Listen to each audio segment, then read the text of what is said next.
Hello दोस्तों, नमस्कार। नौकरी विद मधुसूदन यूट्यूब चैनल पे आप सभी लोगों का हार्दिक स्वागत है। दोस्तों, आज का जो चैप्टर हमारा वो पॉलिटी का है, नागरिकता, यानी इसको इंग्लिश में बोलते हैं सिटीजनशिप। तो इसके बारे में पढ़ेंगे। इससे भी क्वेश्चंस आते हैं नागरिकता से, तो इसके बारे में थोड़ा पढ़ेंगे डिटेल में, ठीक है। तो चलिए शुरू करते हैं इसको। तो देखिए, नागरिकता हमारे भारत में जो है वो दो तरह की होती है, ठीक है। यानी कि जो है कि दो लोग निवास करते हैं, दो तरह के लोग। पहले तो होते हैं वो नागरिक, दूसरे होते हैं विदेशी। इसका मतलब ये है कि नागरिक जैसे हम और आप हो गए, यानी हम लोग भारत के मूल नागरिक हैं, ठीक है, यहाँ के रहने वाले। विदेशी वो हो गए जो वीज़ा पर आकर यहाँ पर मतलब रहते हैं कुछ दिनों के लिए, साल 2 साल 4 साल 5 साल के लिए रहते हैं, काम करते हैं और चले जाते हैं, ठीक है, उन्हें विदेशी कहते हैं। और हम लोग नागरिक होते हैं। तो विदेशी में देखिए दो प्रकार के होते हैं, ठीक है। एक होते हैं मित्र और एक होते हैं शत्रु। मित्र देश वह होते हैं, मतलब मित्र विदेशी वह होते हैं जिनसे हमारा अच्छा संबंध होता है, उनसे हमारा कोई द्वेष, कोई दुश्मनी या कोई युद्ध नहीं हो रहा था। लेकिन शत्रु देश वह होते हैं जिनसे हमारा बैर हमेशा रहता है, कोई ना कोई बवाल झगड़ा होता रहता है। जैसे कि पाकिस्तान हो गया, चीन हो गया, ठीक है, ये सब हमारे क्या है, शत्रु देश है। यानी कि यहाँ देखिए, इसमें ये मैं बता रहा हूँ इसलिए रहा हूँ कि मान लीजिए कि आज अगर युद्ध हो जाता है, ठीक है, तो जो इंडिया है वो क्या करेगा कि अगर मान लीजिए चीन से हमारा युद्ध हो गया, ठीक है, चीन से, तो इंडिया क्या करेगा, तो चीन के जो लोग हैं, ठीक है, उनको क्या करेगा, पाबंद कर देगा। पाबंद, पाबंद मतलब समझ रहे हैं, मतलब उनको उस होता है अस्थायी जेल में रख दिया जाए। क्यों? क्योंकि वो नहीं चाहेंगे कि जो इंडिया की जो आपका रणनीति है या फिर जो तैयारी है, वो चीन का नागरिक अपने देश को या किसी लोग को भेजे। तो वह उनको क्या करेंगे, जहाँ भी वो रहेंगे वो उन्हें पाबंद कर देंगे। तो उन्हें पता कैसे चलेगा कि कौन कहाँ रह रहा है? तो भाई जो चीन कोई विदेश से आएगा तो वीजा लेकर आएगा एयरपोर्ट पर, तो वहाँ से मालूम हो जाता है कि कौन किस जगह पर रह रहा है। तो इससे मालूम हो जाता है, तो वो क्या करेंगे, उनको पाबंद कर देंगे। तो ऐसा कब होता है? युद्ध के दौरान होता है, और ये विदेशियों के साथ होता है। लेकिन मित्र मित्र वाले देशों के साथ ऐसा नहीं होगा। क्यों नहीं होगा? क्योंकि वो तो हमारे मित्र हैं, उनको कभी पाबंद नहीं किया जाएगा, क्योंकि वो ऐसा कुछ कार्य नहीं करेंगे जिससे हमारे देश को हानि पहुंचे, ठीक है। तो ये हो गया आपका विदेशी। अब आते हैं कि भारतीय नागरिक के अधिकार, ठीक है। भारतीय नागरिक के क्या क्या अधिकार है?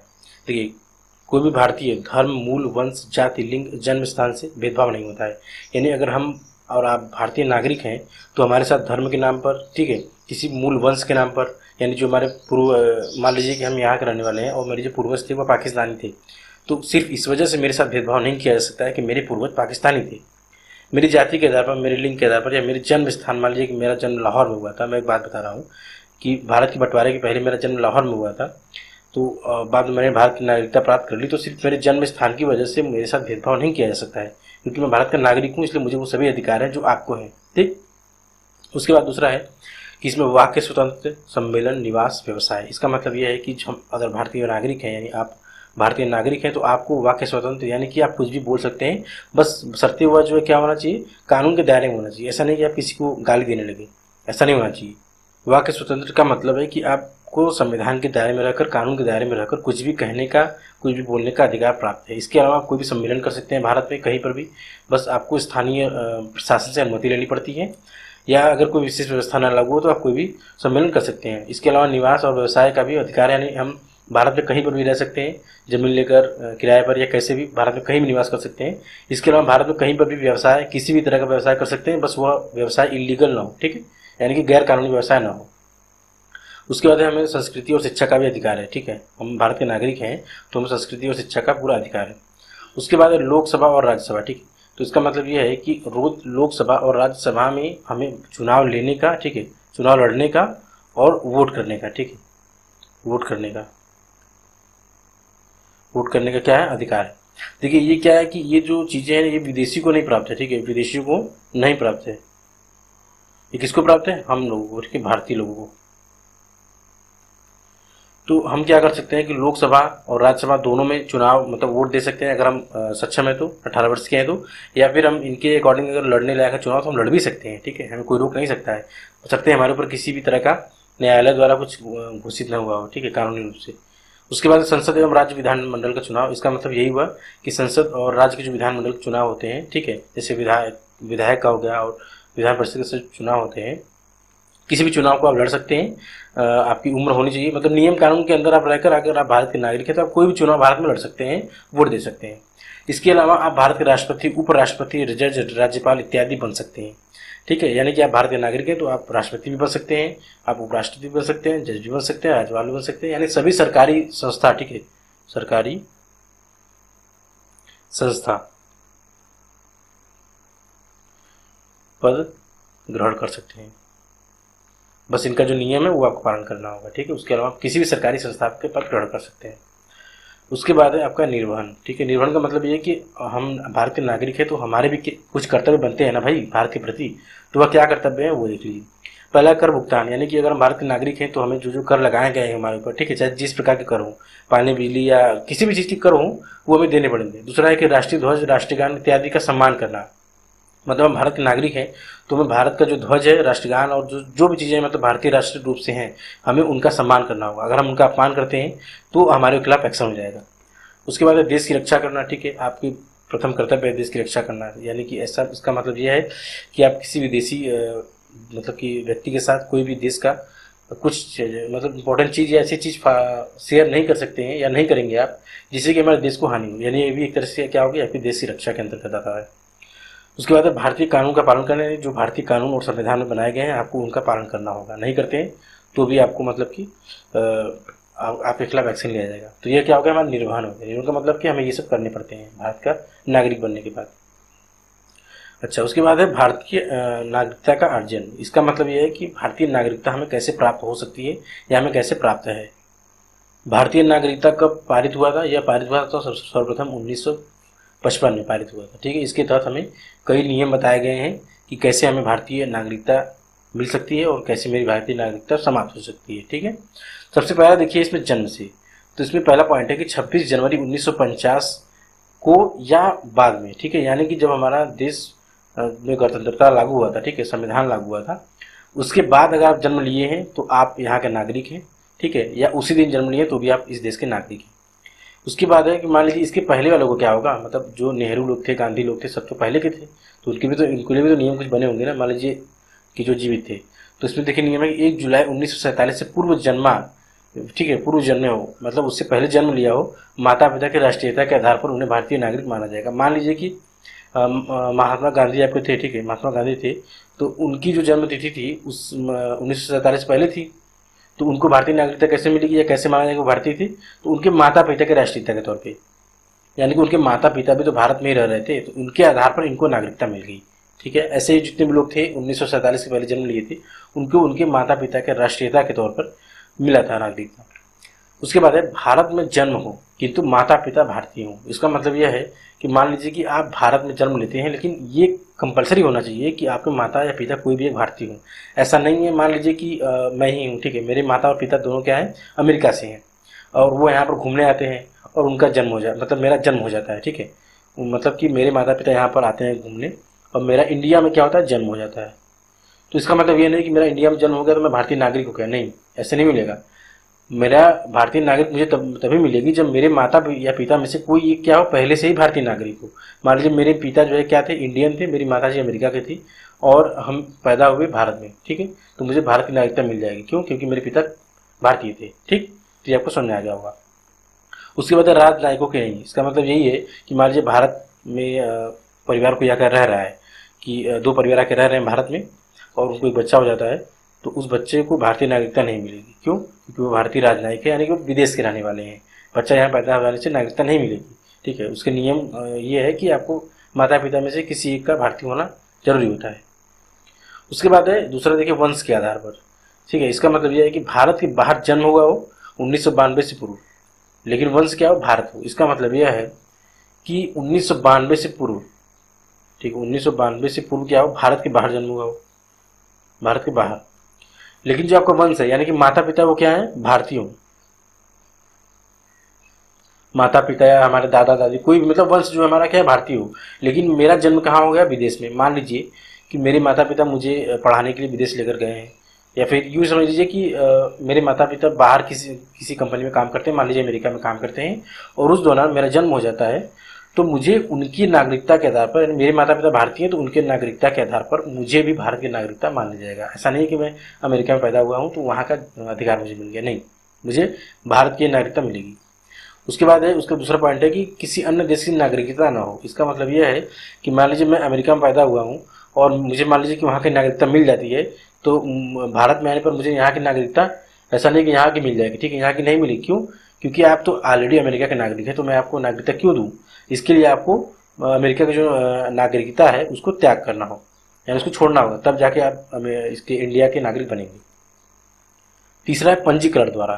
ठीक है। इसका मतलब है कि भारतीय मूल का व्यक्ति जो आवेदन से 7 वर्ष पूर्व भारत में रह रहा हो। इसका मतलब देखिए है कि मान लीजिए कि मैं एक व्यक्ति हूँ, मुझे भारत की नागरिकता प्राप्त करनी है, ठीक है, भारत का नागरिक बनना है।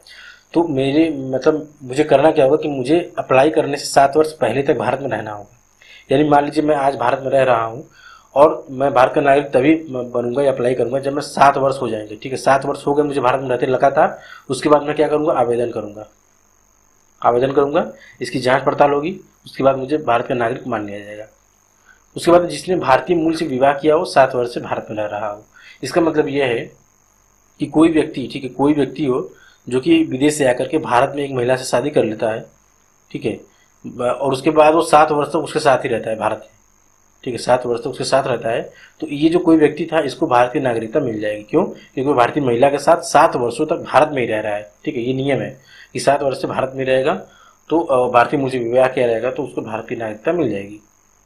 उसके बाद भारत के नागरिक के नाबालिग बच्चे, इसका मतलब यह है कि मान लीजिए मेरी शादी होती है और मेरे बच्चे पैदा होते हैं तो उनको ऑलरेडी नागरिकता मिल जाएगी। क्यों? क्योंकि मैं भारतीय नागरिक हूँ। देखिए, भारत के नागरिक के नाबालिग बच्चों को, यानी मैं भारतीय नागरिक हूँ तो मेरा जो बच्चा होगा वो भी भारतीय ही होगा, यानी कि उसको अलग से कोई मतलब पंजीकरण नहीं करना होगा, उसे ऑलरेडी मतलब भारतीय नागरिकता मिल जाएगी। उसके बाद है प्राकृतिक रूप से, ठीक है। प्राकृतिक रूप से मतलब क्या है? देखिए, इसमें पहला है कि ऐसे देश से संबंधित न हो जहां ये नियम न हो, यानी कि मुझे प्राकृतिक रूप से तभी नागरिकता मिलेगी जब मेरे मतलब मैं जहाँ रह रहा हूँ प्रेजेंट में, और वहां पर ये नियम ऑलरेडी हो तभी मुझे मिलेगी। कि प्राकृतिक रूप से मतलब उस देश में भी आपको नागरिकता मिलती हो तो तभी मुझे भारत में भी मिलेगी, ठीक है। ये पहला हो गया। दूसरा ये है कि अन्य देश का नागरिक है, आवेदन के समय त्याग देगा। मान लीजिए कि मैं अमेरिका का नागरिक हूँ, ठीक है, लेकिन आवेदन जब मैं करूंगा भारत में तो मुझे क्या होगा, अमेरिका की जो आपका नागरिकता है उसे त्याग करना होगा। दूसरा है कि भारत में रह रहा हो, भारत सरकार की सेवा में हो 12 मंथ से। इसका मतलब समझिएगा कि 12 महीने से, मान लीजिए कि मैं 12 महीने से भारत में रह रहा हूँ और भारत सरकार की सेवा में हूँ। सेवा में का मतलब समझिए कि मुझे भारत सरकार द्वारा किसी भी ऐसे कार्य में लगाया गया है जो भारतीय राष्ट्रीयता को दर्शाता हो, तो मुझे अपनी स्वेच्छा से प्राकृतिक रूप से भारत सरकार यानी केंद्र सरकार चाहे तो मुझे भारत की नागरिकता दे सकती है। उसका नियम ये है कि मुझे 12 महीने से भारत सरकार की सेवा में रहना पड़े। उसके अलावा प्राकृतिक रूप से भारतीय सरकार आपको चरित्र मतलब अगर आपका अच्छा है, मान लीजिए कि मैं पाकिस्तान से हूँ, ठीक है, एक एग्जाम्पल मैं बता रहा हूँ कि मान लीजिए मैं पाकिस्तान से हूँ, अब मैं क्या करता हूँ, पाकिस्तान को छोड़ करके इंडिया आ गया, और मेरी जो पूरी निष्ठा है वो किसके प्रति है, वो इंडिया के प्रति है। तो मेरा चरित्र क्या होगा, वो इंडिया के प्रति एकदम अच्छा हो गया। तो अगर भारतीय सरकार को यानी केंद्र सरकार को ऐसा लगता है कि मेरा चरित्र भारत के प्रति अच्छा है तो वो मुझे अपनी स्वेच्छा से प्राकृतिक रूप से नागरिकता प्रदान कर सकती है। उसके बाद भारत संविधान की 8वीं सूची में उल्लिखित भाषा का अच्छा ज्ञाता हो, यानी कि भारतीय संविधान में जो 8वीं अनुसूची है, ठीक है, उसमें जो उल्लिखित भाषाएं हैं जो आपकी दी गई हैं उनका मुझे अच्छा ज्ञान हो, तब मुझे नागरिकता मतलब सरकार अपने रूप से दे सकती है। उसके बाद है क्षेत्र समावेशी द्वारा। इसका मतलब ये है कि किसी विदेशी क्षेत्र का भारत का हिस्सा बनने पर, मान लीजिए कि कोई क्षेत्र है, ठीक है, मान लीजिए एक एग्जांपल पे लेते हैं कि गोवा जो आपका क्या था, पहले भारत का अधिकार मतलब यहाँ पर नहीं था, ठीक है। आपको पता होगा गोवा से सबसे लास्ट में अंग्रेज गए थे। तो जब गोवा पर भारत ने अधिकार जमाया, ठीक है, अधिकार जमाया, तो जो यहाँ के लोग थे उनका भारत का क्या होगा, नागरिकता ऑलरेडी मिल गई, नागरिकता क्या हो गई, मिल गई। इसका मतलब ये है कि भारत अगर किसी विदेशी जमीन पर कब्जा करता है या फिर उस विदेशी क्षेत्र को अपने में मिला लेता है या वह विदेशी क्षेत्र स्वयं भारत में आकर मिल जाता है, तो क्या होगा कि वह जो उस धरती पर यानी उस जगह पर जो व्यक्ति रह रहे हैं उनको भारत की नागरिकता अपने आप मिल जाएगी। मतलब वो आवेदन करेंगे और उन्हें भारत की नागरिकता मिल जाएगी, क्योंकि वो जो जमीन है वो भारत का हिस्सा हो चुकी है, तो वहां पर रहने वाले लोग भी भारत के ही लोग हो गए। अब इसमें चाहे क्वेश्चन मतलब आता है टॉपिक, असम का जो 1985 अमेंडमेंट है, अधिनियम, ठीक है। इसमें क्या है कि 1 जनवरी 1966 के पहले स्वेच्छा से बांग्लादेश से, यानी कि 1966 1 जनवरी 1966 से पहले जो लोग बांग्लादेश से भारत आए हैं उनको भारत की नागरिकता मिलेगी, ठीक है। लेकिन मिलेगी कब, 10 वर्ष तक भारत में रहा हो, यानी कि यहाँ से आने के बाद वो 10 वर्षों तक भारत में रह रहा हो। लेकिन इसका एक नियम ये है, मतलब शर्त है कि आपको सभी अधिकार तो भारत में मिल जाएंगे लेकिन आपको वोटिंग का अधिकार नहीं मिलेगा। यानी आप किसी भी पंचायत चुनाव में हो, चाहे प्रधानमंत्री का चुनाव हो, चाहे राज्य सरकार का चुनाव हो, आप वोट देने का अधिकार आपको नहीं होगा। कब तक नहीं होगा, जब तक आप 10 वर्ष तक भारत में न रह रहे हो, ठीक है। 10 वर्ष के बाद आपको ये अधिकार भी मिल जाएगा। लेकिन इसके पहले आपको जो सभी अधिकार हैं वो सभी अधिकार और नियम जो भी सरकारी योजनाएं हैं सबका फायदा आपको मिलता रहेगा। तो ये हो गया कि आपका भारत का नागरिक कैसे बन सकते हैं। उसके बाद है नागरिकता समाप्ति, कि हमें हमारी जो नागरिकता है वो खत्म कैसे होगी, यानी सिटीजनशिप खत्म कैसे होगा। तो पहला है स्वेच्छा से, ठीक है। स्वेच्छा से का मतलब है कि मैं अपने से भारत का नागरिकता त्याग दूं। मान लीजिए कि मैं कनाडा में रहने लगा, तो मैं क्या करूंगा कि भारत का नागरिकता जो है त्याग दूंगा। जैसे अक्षय कुमार है, वो अब कनाडा के नागरिक है, ठीक है। आपको पता होगा कि अक्षय कुमार भारतीय मूल के नहीं है, उन्हें वोट देने का ऐसा का अधिकार नहीं है, वो कनाडा के सिटीजन है, ठीक है। तो अच्छा, स्वेच्छा से कब करेंगे, युद्ध के समय नहीं होगा। मतलब मैं मान लीजिए कि युद्ध हो रहा है किसी देश से, और मैं स्वेच्छा से त्याग देता हूँ कि मैं भारत का नागरिक नहीं रहूंगा, आपसे मुझ पर कोई भी मतलब कि कानून या लागू नहीं होगा। तो युद्ध अगर हो रहा है तो भारत सरकार आपकी ये मतलब कि जो आप अप्लाई करेंगे इसको स्वीकार नहीं करेगी। क्यों? क्योंकि ये भी तो हो सकता है कि आप यहाँ का नागरिकता समाप्त करके आप उस देश के पास चले जाएं जो जिससे कि भारत का युद्ध हो रहा हो, अब जाकर सभी भेदभाव मतलब भेद जो है भारत के उसे बता दें।